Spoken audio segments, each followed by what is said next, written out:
આજે અમે બોટાદ શહેરની અંદર કોંગ્રેસ રોડ ઉપર આવી છે। આજે હવેલી ચોકની અંદર આવીને બોટાદની જનતા એક તો સ્ત્રસ્ત છે, આખો ભારત દેશ સ્ત્રસ્ત છે વોટ ચોરીથી। તો વોટ ચોરીથી લોકોને ઉજાગર કરવા માટે આવ્યા છીએ।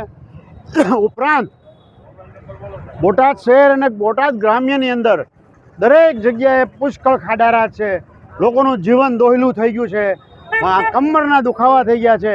એમાંથી બોટાદ શહેર અને ગ્રામ્યને મુક્ત કરવા માટેની અમારી અપીલ છે।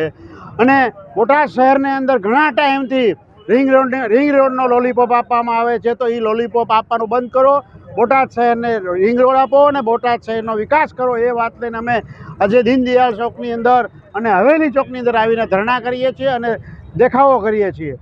સાથે સાથે જીએસટીનો માર, જીએસટીને આ લોલીપોપ આપીને નાના ખેડૂતો, નાના ઉદ્યોગપતિઓ એકંદરે કોઈ ફાયદો નથી। ત્યાં ને ત્યાં છે, ઉલટાનો ટેક્સનું બર્ડન વધ્યું છે।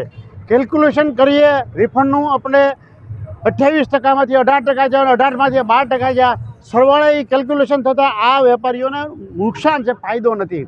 તો એ આ લોલીપોપ બંધ કરો અને એના નામે જસ ખાટવાનું બંધ કરો। એ વાત લોકોની વચ્ચે અમે આવ્યા છીએ। આજે કપાસની અંદર કડદા કરવાનું બંધ કરો। નાના ખેડૂતો ખેતમજૂર પેદાશના પૂરા ભાવ નથી આવતા એના, ત્યારે યાર્ડની અંદર કપાસની ખરીદી કર્યા પછી પાછળથી 80 રૂપિયા 100 રૂપિયા એવો કડદો કરવામાં આવે છે। તો કડદો કરવાનું બંધ કરો અને ખેડૂતોને ન્યાય આપો। આવી તમામ બાબતો લઈને અમે રોડ ઉપર કોંગ્રેસ પાર્ટી ઉતરી છે। અમારા એઆઈસીસીના સેક્રેટરી માનનીય ભૂપેન્દ્ર માલવી બી અમારી સાથે છે, કોંગ્રેસ પક્ષ આખો સાથે છે। જરૂર પડશે તો આવતા દિવસોની અંદર અમે જલદ આંદોલન કરવાના છીએ। આ બાબતેથી બોટાદ છે અને બોટાદ જિલ્લાને જો ન્યાય મને